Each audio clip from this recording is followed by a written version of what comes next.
Baik, selamat malam. Assalamualaikum warahmatullahi wabarakatuh. Waalaikumsalam warahmatullahi wabarakatuh. Ya, di sini kami akan coba membacakan sebuah presentasi yang sudah kami buat dari makalah manajemen proyek sistem informasi, analisa sistem berjalan PT Nusantara Sakti Group yang disusun oleh Erik Val dan saya sendiri, Dani Hermawan. Ada bab 1 pendahuluan dalam suatu kegiatan usaha, baik itu perusahaan besar maupun kecil, tujuan utama adalah memperoleh laba yang maksimal dalam rangka kelangsungan usahanya. Dengan semakin berkembangnya perusahaan, ruang lingkup perusahaan semakin luas, sehingga tugas dan wewenang pimpinan didelegasikan kepada orang lain. Dengan demikian, perusahaan membutuhkan laporan-laporan dan analisa kegiatan operasional agar dapat mengarahkan, mengendalikan, melindungi perusahaan dalam rangka pencapaian tujuan. Kebutuhan akan laporan ini dapat dipenuhi dengan adanya sistem yang memadai dalam pengelolaan kegiatannya. Untuk kata pengantar, puji syukur, panjatkan kehadirat Tuhan Yang Maha Esa, berkat rahmat dan karunia-Nya, penulis penyusun proposal yang berjudul Analisa Sistem Berjalan PT Nusantara Sakti Group. Penulisan ini diajukan guna pembaruan informasi atau sistem digital yang terbaru.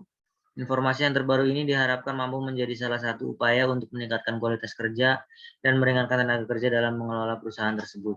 Penulis menyadari bahwa penyusunan proposal ini masih jauh dari sempurna karena pengalaman dan pengetahuan penulis yang terbatas. Oleh karena itu, saran dan kritik dari semua pihak sangat diharapkan demi perbaikan proposal di masa mendatang.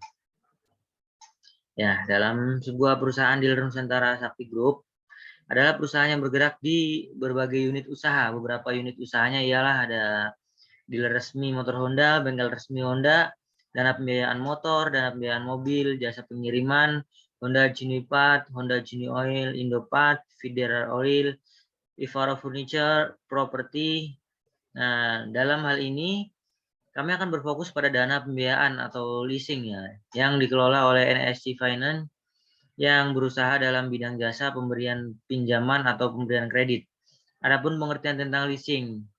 Nah, leasing diartikan sebagai perjanjian yang mengatur penyerahan hak untuk mempergunakan hak milik, pabrik atau peralatan lain yang dapat disusutkan. Pemilik harta yang menyediakan barang untuk dipakai haknya adalah pihak yang disebut lessor dan yang menerima disebut lease. Untuk mendapatkan debitur, surveyor harus bekerja sama dengan pihak dealer penjualan atau sales marketing. Karena kerjasama tersebut merupakan modal utama dalam memperoleh debitur yang diberikan oleh sales marketing jika ada yang ingin membeli kendaraan secara kredit. Surveyor bertugas meninjau calon debitur dengan cara menganalisa calon debitur untuk menentukan dapat atau tidaknya debitur tersebut diberikan kredit. Hal tersebut dilakukan karena perusahaan tidak ingin mendapat masalah yang disebut dengan piutang tak tertagih atau bad debt. Oleh karena itu, perlu diterapkan sesuatu survei sistem yang penyusunannya harus memperhatikan rencana-rencana untuk masa yang akan datang dan memerlukan informasi yang kompeten. Khususnya untuk perusahaan leasing yang mempunyai hak opsi atau financial leasing yang merupakan perusahaan bersangkutan yang akan diteliti. Oleh karena itu, survei sistem diharapkan banyak memberikan manfaat bagi suatu perusahaan pembiayaan dan minimalisir piutang yang tak tertagih. Nah, berdasarkan latar belakang penelitian di atas, kelompok kami memandang bahwa sistem yang dipakai di Nusantara Sakti Group sangat penting dalam memajukan laba dan meminimalisir segala masalah yang ada di sistem tersebut, terutama dalam mengatasi piutang tak tertagih. Dengan demikian, kelompok kami tertarik untuk melakukan analisa dan mempresentasikan masalah ini dalam rangka tugas yang diberikan dalam mata kuliah Manajemen Proyek Sistem Informasi, analisa sistem berjalan di PT Nusantara Sakti Group, khususnya pada NSC Finance. Ada latar belakang sebagai mahasiswa sistem informasi, kita dituntut untuk memahami bagaimana manajemen proyek sistem informasi itu agar ilmu ini bisa diimplementasikan dalam kehidupan nyata. Untuk mengetahui secara lebih jelas tentang manajemen proyek sistem informasi, maka selanjutnya akan dibahas lebih mendetail mulai dari pengertian hingga metodologi umum pelaksanaan proyek sistem informasi. Ada juga rumusan masalah, yaitu pengertian manajemen, proyek dan manajemen proyek, kebijakan dan perancangan proyek sistem informasi, metodologi umum pelaksanaan proyek sistem informasi. Ada juga tujuan dan manfaatnya. Di dalam pembuatan makalah ini bermaksud untuk memenuhi persyaratan nilai tugas dan sebagai pengganti nilai UAS dalam mata kuliah metode penelitian. Di dalam makalah kami sedikit membahas dengan batasan masalah sistem yang berjalan di perusahaan Nusantara Sakti Group. Tujuan penulis membuat makalah ini adalah untuk memenuhi tugas mata kuliah manajemen proyek semester 4 jurusan Sistem Informasi UBSI sebagai penambah pengetahuan tentang analisa sistem yang berjalan dalam sebuah perusahaan. Untuk mengetahui sejauh mana penerapan teknologi sistem informasi pada sebuah perusahaan, tempat penulis melakukan sebuah riset. Ya, ada bab 2 untuk pembahasan. Silakan mungkin dilanjutkan sama Mas Erik bagian pembahasan. Terima kasih. Ya, terima kasih bab 2 pembahasan. Di sini saya akan menjelaskan tentang yang pertama adalah pengertian manajemen. Manajemen merupakan sebuah proses terpadu di mana individu-individu sebagai bagian dari organisasi yang dilibatkan untuk merencanakan, mengorganisasikan, menjalankan, dan mengendalikan aktivitas-aktivitas yang kesemuanya diarahkan pada sasaran yang telah ditetapkan dan berlangsung terus-menerus seiring dengan berjalannya waktu. Agar proses manajemen berjalan lancar, diperlukan sistem serta struktur organisasi yang solid. Pada organisasi tersebut, seluruh aktivitasnya haruslah berorientasi pada pencapaian sasaran. Organisasi tersebut berfungsi sebagai wadah untuk menuangkan konsep ide-ide manajemen. Jadi dapat dikatakan bahwa manajemen merupakan suatu rangkaian tanggung jawab yang berhubungan erat satu sama lainnya.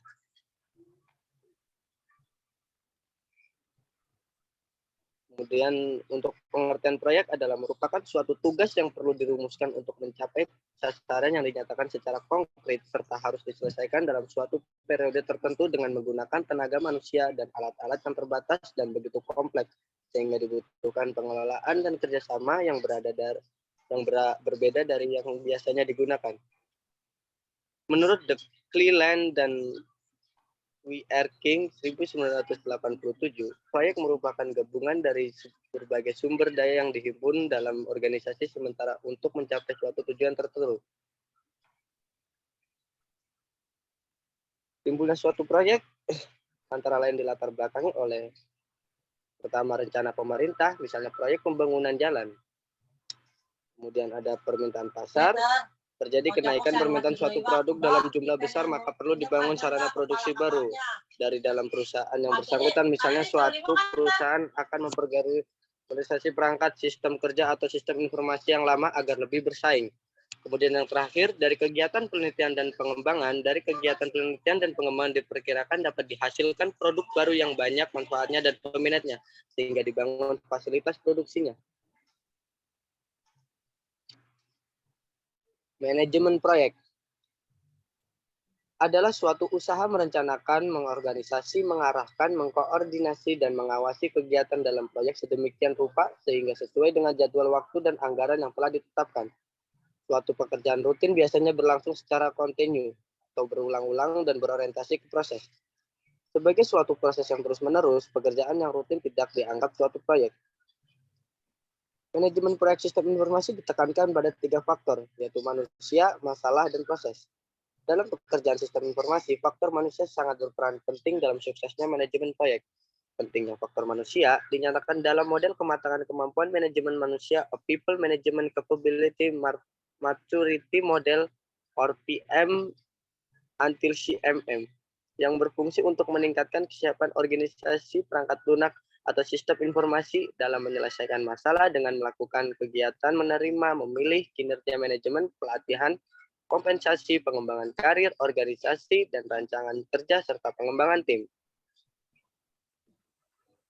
Dasar-dasar organisasional. Organisasi adalah sistem yang saling mempengaruhi dan saling bekerja sama antara orang yang satu dengan orang yang lain dalam suatu kelompok untuk mencapai suatu tujuan tertentu yang telah disepakati bersama.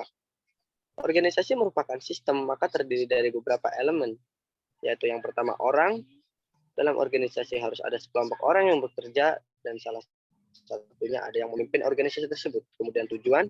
Dalam organisasi harus ada tujuan yang harus dicapai, baik dalam jangka pendek maupun jangka panjang. Posisi. Setiap orang yang ada dalam suatu organisasi akan menempati posisi atau kedudukannya masing-masing. Pekerjaan, setiap orang yang ada dalam organisasi tersebut mempunyai pekerjaan atau job masing-masing sesuai dengan posisinya. Teknologi, untuk mencapai tujuan organisasi membutuhkan teknologi untuk membantu dan pengelolaan data menjadi suatu informasi. Kemudian juga ada struktur. Struktur organisasi merupakan pola yang mengatur pelaksanaan pekerjaan dan hubungan kerja sama antar setiap orang yang ada di dalam organisasi tersebut. Kemudian yang terakhir adalah ada lingkungan luar, merupakan elemen yang sangat penting dan akan mempengaruhi keberhasilan suatu organisasi. Misalnya adanya kebijakan pemerintah tentang organisasi. Prinsip-prinsip organisasi adalah nilai-nilai yang digunakan sebagai landasan kerja bagi setiap orang yang ada di dalam organisasi tersebut untuk mencapai keberhasilan tujuan yang telah disepakati. Prinsip-prinsip yang ada di dalam organisasi meliputi tujuan organisasi yang jelas, kemudian kedua, tugas yang dilakukan harus jelas, dan yang ketiga, pembagian tugas yang adil, keempat, penempatan posisi yang tepat, dan terakhir, adanya koordinasi dan integrasi. Kebijakan dan perencanaan proyek sistem informasi, yaitu memiliki pengertian suatu sistem yang memiliki fungsi menghasilkan informasi-informasi yang dibutuhkan oleh pihak user. Komponen yang termasuk sistem informasi meliputi infrastruktur, hardware, software, dan kesediaan sumber daya manusia bidang teknologi informasi. Proyek sistem informasi mencakup sebagian atau keseluruhan dari rangkaian aktivitas rekayasa pembangunan sistem informasi. Ini ada contoh-contohnya. Yang pertama yaitu proyek sistem informasi untuk mendukung pelaksanaan pemilu. Proyek pembangunan infrastruktur e-government di Jawa Tengah, proyek penjualan elektronik atau e-commerce. Beberapa perbedaan karakteristik proyek sistem informasi dibandingkan dengan proyek bidang lain adalah sebagai berikut. Pertama, memiliki tujuan untuk menghasilkan produk yang bersifat intangible atau tidak dapat diraba atau diperkirakan, tidak dapat dinyatakan secara jelas, seperti perangkat lunak, database, jaringan yang sulit untuk mengukur nilai manfaat dari produk tersebut. Kedua, melibatkan teknologi yang sangat cepat usang karena perkembangan yang sangat cepat. Dan ketiga, membutuhkan beragam sumber daya manusia dengan keahlian dan kompetensi yang beragam. Dan terakhir, ukuran yang dijadikan standar sulit dibakukan karena sulit mengukur kualitas yang dimengerti berbagai pihak secara seragam. Adapun proses perencanaan sistem dapat dikelompokkan dalam 3 proses utama, yaitu yang pertama, merencanakan proyek-proyek sistem tahapan proses perencanaan sistem, yaitu mengkaji tujuan, perencanaan strategi, dan taktik perusahaan, mengidentifikasi proyek-proyek sistem, menetapkan sasaran proyek-proyek sistem, menetapkan kendala proyek sistem, menentukan prioritas, dan yang terakhir membuat laporan perencanaan sistem. Kedua, mempersiapkan proyek-proyek sistem yang akan dikembangkan meliputi menunjuk tim analis atau dapat berasal dari departemen pengembangan yang ada atau dari luar perusahaan atau konsultan, mengumumkan proyek pengembangan sistem. Dan yang ketiga, mendefinisikan proyek-proyek sistem yang dikembangkan, melakukan studi untuk mencari alternatif pemecahan terbaik yang paling layak untuk dikembangkan. Memperkirakan waktu untuk menyelesaikan setiap kegiatan merupakan bagian yang paling sulit. Untuk itu, butuh pengalaman dalam memperkirakan waktu yang diperlukan. Penjadwalan tugas-tugas kegiatan dapat menggunakan untuk grafik gen struktur organisasi PT Nusantara Sakti Group, dan selanjutnya akan dilanjutkan oleh rekan saya yaitu Dani Hermawan. Ya, baik, terima kasih Mas Erik. Di sini untuk grafik gen ya atau struktur organisasi dari PT Nusantara Sakti Group merupakan suatu grafik di mana ditampilkan kotak-kotak yang mewakili setiap tugas atau kegiatan. Dan panjang masing-masing setiap kotak menunjukkan panjang relatif tugas-tugas yang dikerjakan. Mungkin gambarannya seperti tampilan pada slide berikut ya, untuk gambarannya.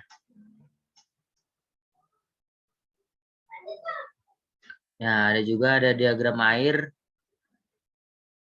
sistem berjalan ya. Konsumen meminta permohonan kepada dealer atau NSC Finance. Apabila bagian dealer setuju, maka akan dibuatkan purchase order yang dijadikan landasan permintaan permohonan kendaraan. Setelah itu, bagian analis melakukan survei kepada konsumen untuk memenuhi persyaratan, maka data akan diverifikasi Dan apabila data telah di-ACC, maka barang akan dikirim beserta faktur dan data bayar, maka kendaraan dapat dikirim kepada konsumen. Ada juga klasifikasi sistem. Sistem merupakan suatu bentuk integrasi antara satu komponen dan komponen lain karena sistem memiliki sasaran yang berbeda untuk setiap kasus yang terjadi di dalam sistem tersebut. Menurut Huthahn 2015, sistem dapat diklasifikasi ke dalam beberapa jenis. Contohnya ada sistem abstrak dan sistem fisik. Sistem abstrak merupakan sistem yang berupa pemikiran atau ide-ide yang tidak tampak secara fisik. Misalnya sistem teologi, sedangkan sistem fisik diartikan sebagai sistem yang nampak secara fisik sehingga setiap makhluk dapat melihatnya. Misalnya kayak sistem komputer ya. Ada juga sistem alamiah dan sistem buatan manusia. Ada juga sistem deterministik ya dan sistem probabilistik namanya. Sistem terbuka dan sistem tertutup. Ya, untuk sistem terbuka yaitu merupakan sistem yang berhubungan dengan terpengaruh dengan lingkungan luarnya. Seperti lebih spesifik dikenal juga yang disebut dengan sistem terotomasi yang merupakan bagian dari sistem buatan manusia dan berinteraksi dengan kontrol oleh satu atau lebih komputer sebagai bagian dari sistem yang digunakan dalam masyarakat modern. Sistem ini juga menerima masukan dan menghasilkan keluaran untuk subsistem lainnya, misalnya sistem kebudayaan manusia, sedangkan sistem tertutup merupakan sistem yang tidak berhubungan dan tidak berpengaruh dengan lingkungan luarnya. Sistem ini bekerja secara otomatis tanpa adanya campur tangan dari pihak luar. Secara teoritis, sistem tersebut ada, tetapi kenyataannya tidak ada sistem yang benar-benar tertutup. Yang ada hanyalah relatively closed system atau secara relatif tertutup, tidak benar-benar tertutup. Nah, untuk tahap analis, secara prinsip ada dua aspek. Yang jadi fokus analis yaitu ada aspek bisnis atau manajemen. Analisis aspek bisnis dimulai dengan mempelajari karakteristik perusahaan yang bersangkutan, mulai dari aspek-aspek historis, struktur kepemilikan, visi, misi, kunci keberhasilan usaha atau critical success factor, ukuran kinerja atau performance measurement, strategi program-program, dan hal terkait lainnya. Tujuannya dilakukan langkah-langkah ini. Ada tujuannya, yaitu mengetahui posisi atau peranan teknologi informasi yang paling sesuai dan relevan di perusahaan, atau mengingat setiap perusahaan memiliki pandangan tersendiri dan unik terhadap sumber daya teknologi yang dimiliki, yang membedakannya dengan perusahaan lainnya. Mempelajari fungsi-fungsi manajemen dan aspek-aspek bisnis terkait yang akan berpengaruh atau memiliki dampak tertentu terhadap proses desain, konstruksi, dan implementasi. Ada juga aspek teknologi. Ya, analisis aspek teknologi meliputi kegiatan-kegiatan yang bersifat menginventarisir ya aset teknologi informasi yang dimiliki perusahaan pada saat proyek dimulai dengan berbagai tujuan. Antaranya yaitu mempelajari infrastruktur teknologi, informasi yang dimiliki perusahaan dan tingkat efektivitas penggunaannya selama kurun waktu tersebut. Ada juga menganalisis kemungkinan diperlukannya penambahan sistem di kemudian hari, sehubungan akan diimplementasikannya teknologi baru. Kemudian keluaran dari proses analisis di kedua aspek ini adalah isu-isu atau permasalahan penting yang harus segera ditangani. Dianalisis penyebabnya, dampaknya bagi bisnis perusahaan, beberapa kemungkinan skenario pemecahan dengan segala resiko, tukar tambah, serta pilihan solusi yang direkomendasikan. Sebelum memasuki fase desain, seluruh tim harus paham tentang isu-isu ini dan memiliki komitmen untuk melanjutkan proyek yang ada ke tahap berikutnya sesuai dengan skala prioritas yang telah ditentukan atau setelah memilih skenario yang disetujui bersama. Ada juga tahap desain nih. Pada tahap desain ini, tim teknologi informasi bekerja sama dengan tim bisnis atau manajemen melakukan perancangan komponen-komponen sistem terkait. Tim teknologi informasi akan melakukan perancangan teknis dari teknologi informasi yang akan dibangun seperti sistem basis data, jaringan komputer, metode interfacing, teknik konversi data, metode migrasi, sistem, dan sebagainya ya. Adapun model-model umum seperti flowchart, ER diagram, DFD, dan lain sebagainya. dipergunakan sebagai notasi umum dalam perancangan sistem secara teknis. Sementara itu, secara paralel dan bersama-sama, tim bisnis atau manajemen akan melakukan perancangan terhadap komponen-komponen organisasi yang terkait seperti prosedur atau SOP ya, struktur organisasi, kebijakan-kebijakan, teknik pelatihan, pendekatan SDM, dan sebagainya. Tim ini pun biasanya akan mempergunakan model-model umum seperti kayak Porter Value Chain, Business Process Mapping, strategi distinction model, ada BCG, metric ya, dan lain-lain.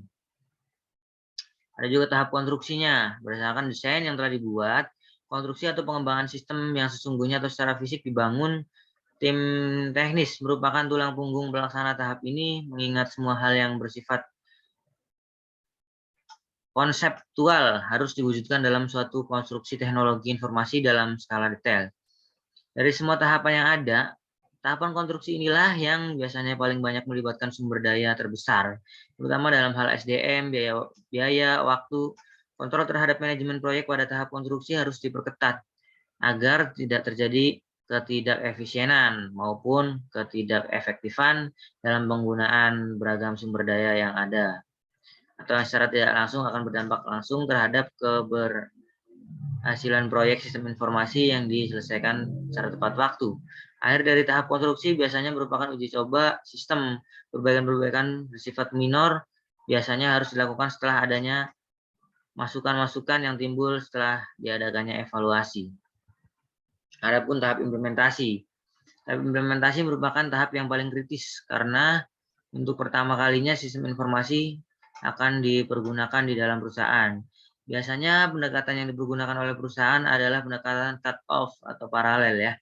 Pendekatan cut-off atau Big Bang adalah suatu strategi implementasi yang memilih sesuai sebuah hari sebagai patokan dan terhitung mulai hari tersebut. Sistem baru mulai dipergunakan dan sistem lama ditinggalkan sama sekali.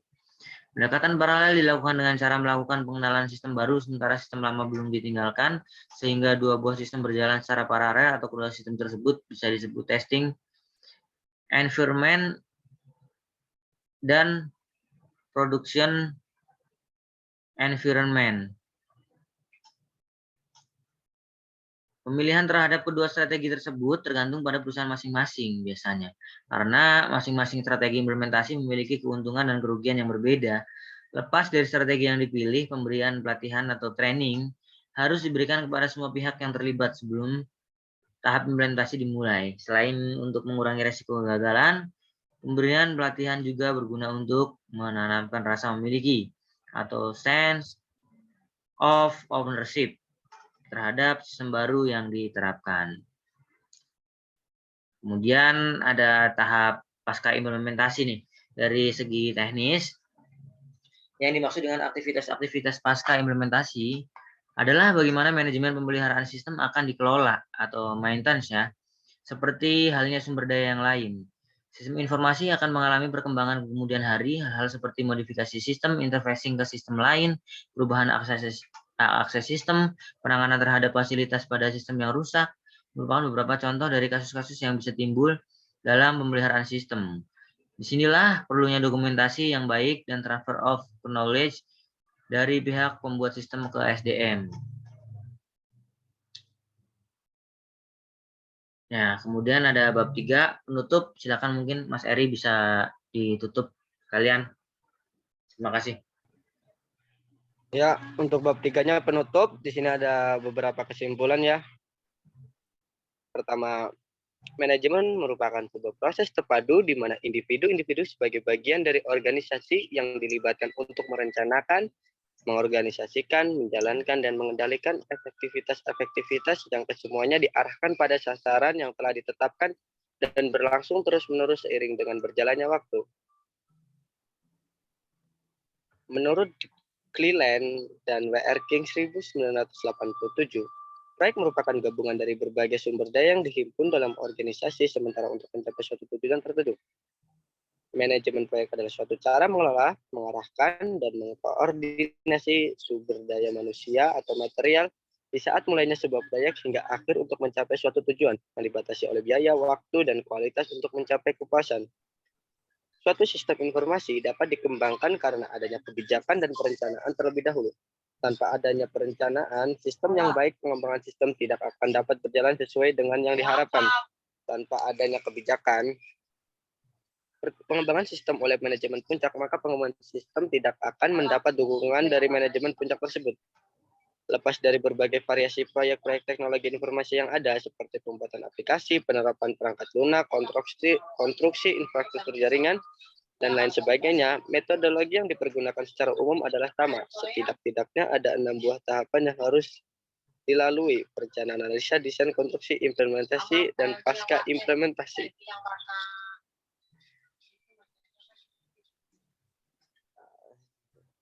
Terima kasih, mungkin itu saja yang bisa kami presentasikan dari saya selaku Erik Pal dan teman saya Dani Hermawan.